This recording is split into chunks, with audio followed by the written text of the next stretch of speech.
Hoqë, kur agjerojmë dhe kjo qetësia që ka plan gjithë ata që janë besimtarë të fesë islame, është fjala, do doja të ndalesh anë të një pikë shumë interesante që shpesh ndoshta edhe keq kuptojmë. Ne nuk duhet të agjerojmë vetëm të jemi të uritur dhe të etur.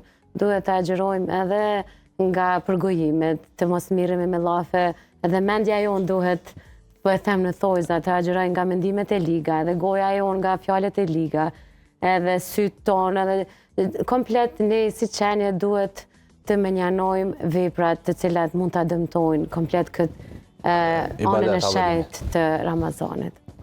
Gjithsesi, Ramazani ka ardhur për të na pastruar shpirtërisht, edhe pse jo edhe fizikisht, edhe dukjen tonë, për ta rregulluar. Mirë po, ne duhet të përqendrohemi në anën shpirtërore dhe kemi shumë përgëzime nga Muhamedi alayhi salatu vesselam, i cili ka thonë se kush agjeron me pasjan, me besim, te Zoti xhaleshanuhu xhelalu do t'i falën mëkatet, madje është një derë e veçantë në kasën e xhenet që do të hyjnë xhenetlit. Mirë po është edhe një çartim i Muhamedit alayhi salatu vesselam në njërin prej thënieve të tij se ka për njerëzve të cilët nga agjerimi i tyre nuk kanë përfituar asgjë përveç etjes dhe urisë. Për arsye të shumta. Pse? Sepse gjuha ti nuk ka qenë e pastër, syri i tij apo i saj nuk ka qenë i pastër, veshi, këmba, dora.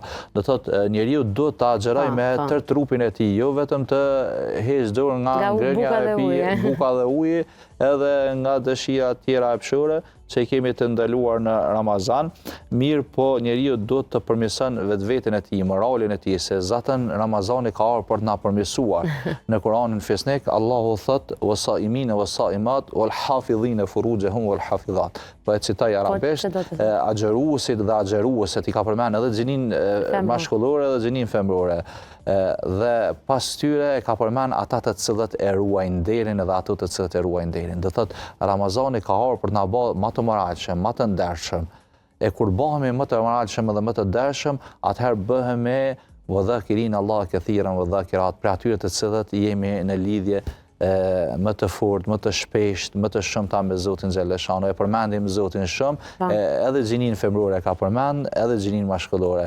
Atëherë bëhemi për atyre të cilët e përmendin në vazhdimsi Zotin xhaleshanu. Kur e përmendim Zotin, atëherë çka ndodh? Ndodh edhe krejt falja e atmosfera e Ramazanit, adallahu lahum maghfiratan wa ajran azima, Zoti ka për me i bë maghfirat, edhe ka me i fal maghfirat, edhe ka me ngrit në shkallë të larta në xhenet. Tër atmosfera e Ramazanit është që neve të na fal Zoti edhe të na bën më të moralshëm.